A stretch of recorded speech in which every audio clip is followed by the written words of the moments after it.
April 18th. We are going to do it. It's going to happen. Brooklyn, it has to happen. 5th time's a charm. Khabib, Tony. And in his first interview since signing that bout agreement, it is an honor to say hello once again to the man they call El Kukui, Tony Ferguson, who's kind enough to join us on the phone. Tony, how are you? What up? Hey, what's going on, man? We had a hell of a week last week, man, but we got through it. Yes. Could you tell us how busy was that week? How crazy was that week? How stressful was that week? Because it seemed like it started last Monday when his team was putting out that they had signed a contract, but you hadn't signed a contract. What was the week like? Could you tell us?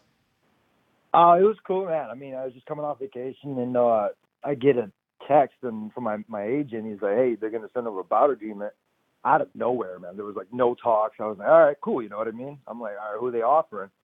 And obviously they said Khabib, and I was really excited.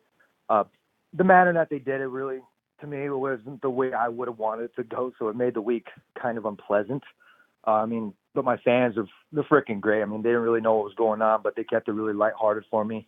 My family's doing great, man, but it was about as smooth as a bumpy road, but, we got to our destination, which is pretty cool. So when you say they did it in a way that you didn't like, what do you mean by that? I mean, the process wasn't the way I envisioned it going. I mean, that's why I wanted to sit down with the UFC. It's about time we actually started having conversations and me being a little bit more personable with the company. It went good, man. I can't say that it went bad. It just it took a little bit of time and a process, but I'm lucky I had my agents with me fighting for my back, so it's cool to have that. Did you get any sense as to why they were so adamant to get this done now? The fight is still 4.5 months away, and they just announced a counter fight that's a month and a half away. So, why did they need to have it done last week? Hey, man, I kept poking the bear, and I don't know, Khabib and his manager or whoever they got over there handling this stuff, they got their hands full. They knew if this fight was going, they were going to try to avoid it as long as they could.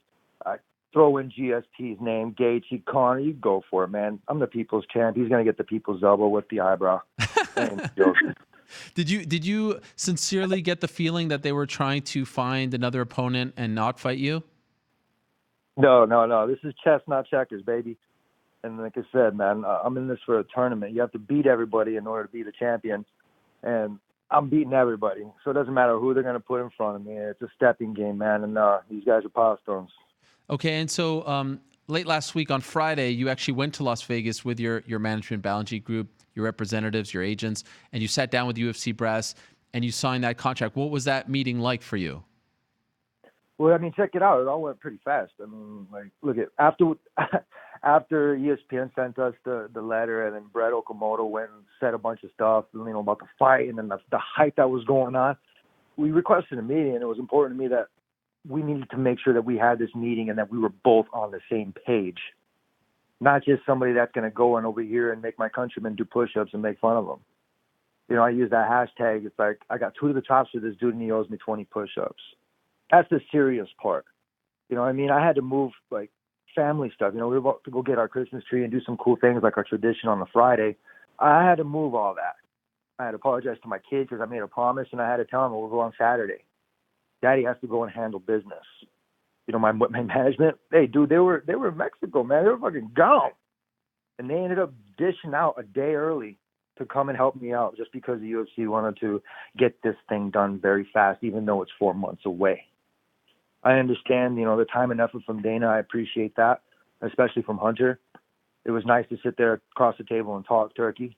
It was really cool, man, to be right there with the brass, especially with my agents. It's a big step up for me and my family and my company, especially my academy and the people that are going to be going there. That's for sure. And so you're happy with where things ended up? Oh, of course. I wouldn't say ended up. I'm happy the way things are going. Okay. You know what I mean? It's just the beginning of this whole new relationship. We had a decent year. I'm only fighting once a year, dude. You guys know me when I first started. I'm looking at my Ultimate Fighter trophy. I fought 6 times that year. And then the next part, I fought 3, and so on and so forth. So when the fans, the casuals, don't understand that when you beat everybody, it's kind of like fishing. When you have so many people fishing in the lake, man, you got, there's no more fish. Nobody's catching, releasing, everybody's taking. So here I am, man, coming to claim what's mine.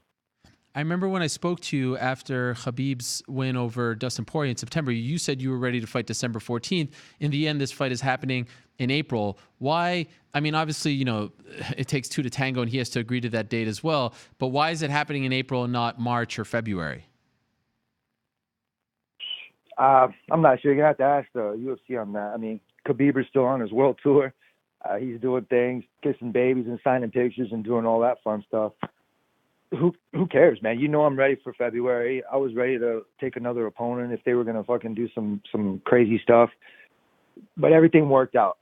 So we got until April. We got plenty of time to train. We got plenty of time to not get hurt, to be very smart, to trust in our teams, and to give the fans exactly what they fucking want, man. This is 5 times the charm. I hate to use my language like that, but I've slowed it down a lot. I appreciate that. Because this fight is so big and because it's been talked about for so long, it's the 5th time they make it. How do you stop yourself, Tony, from not overexerting yourself, from not going too hard in training? Because you do have 4.5 months. You can't have a 4.5 month training camp. That would be too intense on your body. So how do you, pace things so that you are peaking at the right time in April as opposed to March or February? I don't change anything. I'm always peaking. I rest good, I rest hard, I party hard, and I play hard. It's exactly how I've been doing for a very long time, and nothing's going to change. The only things I'm going to change are for me and for my team. Nobody else is going to know. I'm training 24/7. Last night I went for another bike ride. I forget how many miles. I put probably 6 to 8 miles in. I'm on a good one, man. I'm always consistently training, and that motivation factor has been there. I just needed this knucklehead to sign on the dotted line so that my fans can get what they want. They can get their money's worth. So my fans that are like, oh, they got to make it to the date, fuck you. Pay me. Buy my pay-per-view early. Save that shit. Mark it down on your calendars. Write it down. Take a picture. I really don't give a crap what you guys do. But there's going to be fireworks April 18th. I'm going to make sure of it. So I'm going to give Khabib 2 to the tops, and he's going to give me 20 push-ups. Are you the kind of guy that feel like, is there a part of you that feels like this fight is just cursed? It's not meant to be. It's not destined to happen. No, you can stop right there. I'm going to tell you right now. Okay. Don't even put those words out there. All right. Don't even get the fans going on that shit. All right. Seriously, I love you guys, and that's where I'm going to be right now. We're going to set that pace right now. I want the encouragement. Yes. Everybody that was like, oh, this is a curse. Fuck you. Don't watch this shit. Don't buy our stuff. We don't want you. Go watch Bellator or some other bullshit. Go find out some knockoff copy of what we got going on here. This is the OGs. I'm original genius here. And these guys right here, they want to try to be gangster and shit like that. Hey, you got to answer to me, Khabib. Right here, toe-to-toe, motherfucker. And we're going to go. You're giving me goosebumps right now, Tony. I can't wait. I like April 18th. It feels like it's like an eternity away, but I'm very excited about this. It feels very long. It is, but you know what? It's going to go great. Everybody stay busy, stay positive, stay healthy. Yes. Make sure you're eating right. The holidays are coming up. We just got out of Thanksgiving dinner. Make sure you go outside, unplug, go outside. You know what I mean? Go out there, break a sweat, catch a tan. Look at your skin. If it's pale, go out and get that vitamin D, baby. Tony, how do you feel about the symbolism of this fight happening in Brooklyn after what happened 2 years ago? Do you like the fact that you're able to go back there and right that wrong? I don't call it a wrong or a right. I just say it's God's will, man, and he's going to do what he's got to do. I can't say or do anything besides that, besides use the talents that he's given me. And that's right. That's the straight up righteous most thing I can do, is just do a lot better than what I've been doing. So if I've been doing good and I've been doing great, expect some better things. You know, in the span of 24 hours, Thursday, Friday, 2 big fights were broken. First, Conor McGregor versus Donald Cerrone, and then your fight, Khabib versus Tony Ferguson. And we put up a poll, and I think right now, almost 40,000 people, we asked people, which fight are you more looking forward to? The Conor fight or the Khabib-Tony fight? And as of right now, we're at close to 40,000 votes, and your fight is winning by a landslide. Like last I checked, it was 70-30 in favor of your fight. Does that surprise you? No, absolutely not. I believe the fans understand that this is a super fight. You got 2 gamer opponents that can go all the way up to heavyweight and handle the best out of them. I know Khabib. He's got a whole country behind him, and what we're going to do is we're going to gain a whole country behind us. We already have the Russian fan base. They're to like me better than that dude. I'm going to show up. I'm going to go and do what I do best and own that mat. It's my mat. You think the Russian fans like you better than him at this point? Oh, man, it's crazy. I have so much support from all over the world. It's especially in the B-boy community and the art community. And I mean, shit, dude. It's just me. The only thing I can really do is try to be me, not be fake. And the last year, especially when I put all those goofy videos, it was really fun for me, but it was a really hard time going through that surgery. So I fed off my fans and then vice versa, dude. So I have to say this whole people champ thing, it's really, really, really helping. And I really love my fans. They're cool. I give my shirt off the back to them, and they understand that this is for my family and for the people that are up and coming exactly like me. That's great to hear, because I think sometimes people say that social media can be toxic and can make you actually feel down as opposed to up. But you're saying in your particular case, the fans actually helped you get out of that dark period. Well, what I'm going to say is not just that. Social media is a tool. And that's why, like, people do, like, they cringe when I put capitals everywhere. And I'm like, look, dog, this is funny for me. It's because grammatically I am correct. I know how to do this. MLA format, APA, whatever one that you want. I'm very educated and I know how to do my shit. So when I go on social media and a lot of these grammar Nazis that are out there and they don't know how to have fun, I didn't read a rule book on this shit. So what I'm doing is I'm having fun and I'm using it as a tool to be able to use my art and put it out there so people can use their expressions how they want. This is how I have fun, man. By the way, do you have a phone that allows you to do that and not have to like stop and capitalize every word, or do you actually have to stop and capitalize every word? Siri's pissed at me because all my words are capital now. So that's amazing. Correction for me. It just does it automatically? Yeah. That's incredible. What a great luxury that is. Could I ask about the preparation for this fight? Are you the kind of guy that will watch a lot of footage before fighting someone, and in particular with someone like Khabib, who has been virtually unbeatable? And even, they say he's only lost one round officially in the UFC. When you watch him, what holes do you see in his game? We both fought T-Bow. So any of my fans, go back and watch the Khabib Nurmagomedov versus Gleason T-Bow fight. Yep. And then immediately afterwards, watch, I'm not going to talk to myself in the third person, but watch my badass self go in there and handle T-Bow a lot better than the way that Khabib did. Now, when you know you lost, you're going to do whatever Khabib did after his fight. I'm not going to spoil it. I'm not going to give any spoilers. But I will say, though, Khabib is very beatable. And as far as film and everything, I'm looking at right here before I put on some music, I was watching Ayakinta versus Khabib at the Barclays Center to give me a good reminder of all the bullshit that happened and to make sure I put my energies to good use. Will you see him before this fight? Are they planning any kind of press conference stuff or any sort of tours or anything like that? Oh, yeah. They're going to be releasing. They're probably going to drop it as soon as I say it because that's how I am. But like, straight up, man, that's how I'm doing. I keep poking the bear, making shit happen. Everybody wants to stall. No, I'm going to put up my promos. I'm going to do what I got to do, and I'm going to keep it positive, man. I'm going to keep it going good. And I have to do that because it's my job, man. It's my career. And it's not work to me. It's fun. It's a career. When is that going to be? Hey, dude, this is what I do, man. No, the face-off, the next meeting with Khabib, when is that going to be? That's what I'm saying. So, like, whenever they tell me, right, it's either going to be on the 13th or 14th. I mean, really, I'm going to keep poking the bear. I'm going to make sure that Khabib shows up, that he's going to go and he's going to see me before this year's done. He's going to understand. He's going to go through the holidays. He's going to be wondering about me. I'm going to be in his head again. So he's going to have a lot on his plate. And I think they got a little too arrogant with the way that they handle things. So we'll see. What have they said in particular that has bothered you? I can't really embellish too much on exactly what they've said, but I have to say Aliyah Delabziz has been inside the ear.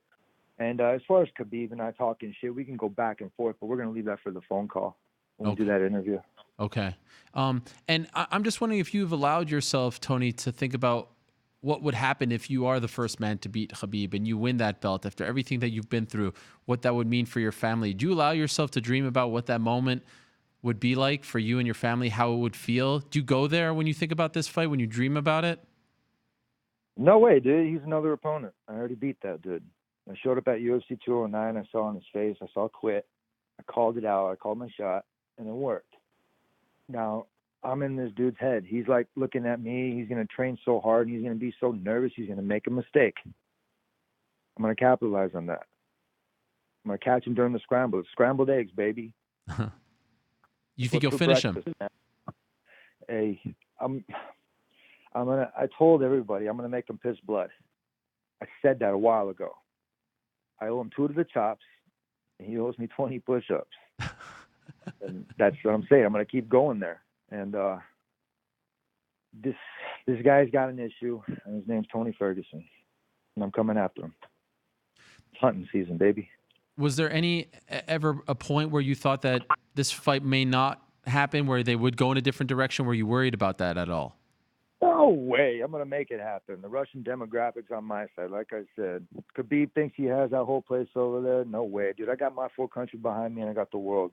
I'm the people's champ. Doesn't matter where you're from. I'm going to go out there, I'm going to fight. And people like that bloodshed, that crazy stuff with my elbows. Let's go. And by the way, could I ask you, you just fought Donald Cerrone. Who do you think wins that fight, Cerrone or McGregor? Boy, I have to say if Cerrone kicks him to the chops, McGregor's going to fall like a ton of bricks. But like I always say, I'm going to go for a double knockout. So you think they're just going to both eliminate each other? I think they're just going to go in there, guns are blazing. I think it's going to be a good fight. I can't wait to watch it. How's the academy doing? Amazing. I'm done working on it. I got to call in some people to come and finish the trim and to hang up my posters and stuff, but it's done. I'm overdone working on it. It's time management, Ariel, and I'm back. Okay, so is it open to the public?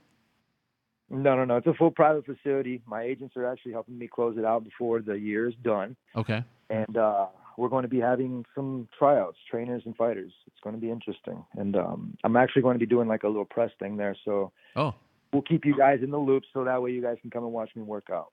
So and who will you be training? Like who will be your corner for this massive fight?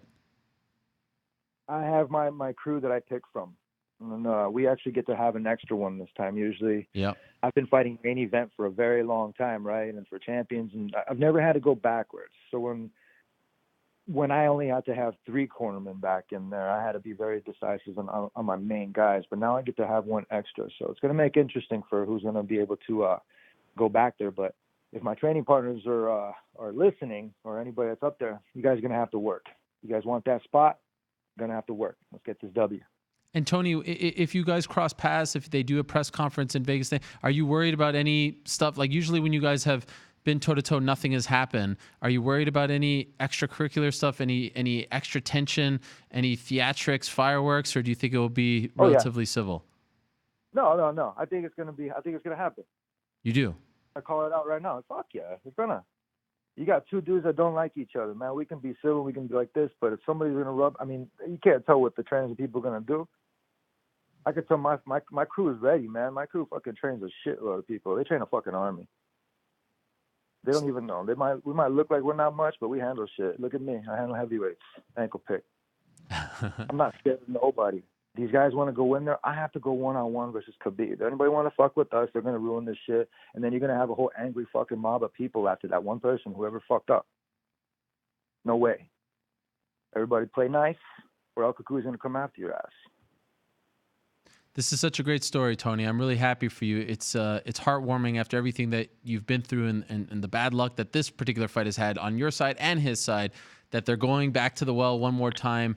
And I think it would have been one of the great travesties in the sport's history if we never got to see this fight. Both of you are, as we have on the screen right over here, tied for the longest active UFC winning streak right now, 12 apiece. You see the stats as I drop my. I'm so excited. I just dropped my trophy here, Tony. I'm very excited about this fight, and I think I speak for the entire MMA community. This is an amazing gift, and I hope that we all get to enjoy it on April 18th in Brooklyn. You said it, man. You said it. You have a 12-win streak versus a 12-win streak. I mean, you can go back to the real record, but look at, man, one of us is going to walk away with just that one win streak. That's it. That's all you ever got. I can fight my way back through the consolation rounds. Khabib looks like he's done with this sport after me. You think so? I don't know. When I get done with him, he's going to think twice about wanting to get back in that octagon for a rematch or shit. You don't feel that fire from him? You don't sense that anymore? I don't know. I saw the way he was shadowboxing the other day. It looked like shit. Did you see that video of him? Go ahead. Nothing against him. Yeah, nothing against him. He's enjoying his life. Khabib is on his world tour. I'm sitting here training like, I'm not going to say I'm like Rocky or anybody else, man. I'm just exactly like myself. My pops said something because a coach said one thing. He's like, you're going to be the next so on and so forth, because he was like a 4-time state champ. My pops just looked at the guy's coach and he was like, fuck you. He's like, he's going to be the first Tony Ferguson. This is what I surround myself around, is greatness. when I went inside the Ultimate Fighter house, I had a lot of encouragement words that went with me, and I took that. Anybody who wants to be on this bandwagon, don't jump on it when it's too late. We're coming hard like a crazy train. Khabib is going to get hit, baby. And respect to him and his team. Have a good training camp. Let's try to be civil. Let's make this shit work, and let's put some asses in the seats and sell out this motherfucker. Yes. Oh my gosh. Give me goose. One last thing. Did you see that video of him swimming upstream in the lake over there? Did you see that video, or the river, whatever it was? Did you see this video recently? Yeah, he's just starting to swim now, but I've been swimming like a fucking Navy SEAL for the last couple of years. My coach has pushed me to the edge, and anybody that's ever seen me swim over at 24-hour fitness over here in OC, yeah, they know it's no fucking joke. My coach, Coach Billy, and Coach Eddie Bravo, and my coach, Coach Holloway, these guys push me to the limit. We'll butt heads once in a while, but we all know it's for one fucking thing, is to do the best thing that we can for our team. And I'm damn proud to have my guys on my team. And we're going to go. I'm looking at my belt right now, and I'm getting goosebumps, baby. Yes. I can't wait to put my belt versus his belt. I can't. It's champ shit only, Ariel. TM, trademark it. Fuck yeah, it already is. All right. Well, Tony, I wish you the best, my man. Happy holidays to you and your family. Hope everything goes well with the training camp, and I can't wait for it. I can't wait. April 18th, Brooklyn, New York, Barclays Center. Finally, 5th time's a charm. That's what they should put on the poster. 5th time's a charm. The fight that everyone has been asking for. Tony Ferguson, Khabib Nurmagomedov for the undisputed UFC lightweight championship. I know you don't have to do this, Tony. I know you don't do a lot of media these days, but again, I'll just say it means a lot that you'll come on the show and that you'll talk to us. I really appreciate it. All right, for sure. And you guys make sure you follow me on my way to victory at Tony Ferguson XT on the little Tweety Bird thingy and on IG. I'll talk to you guys later. Hello, everyone. It's Ariel Helwani. I just came here to thank you for watching our ESPN YouTube channel. It's the best. You know what else is the best? The ESPN app. You can get highlights, analysis, all that stuff and more. And if you want premium content and live streaming sports, there's only one place for all of that. It's ESPN Plus.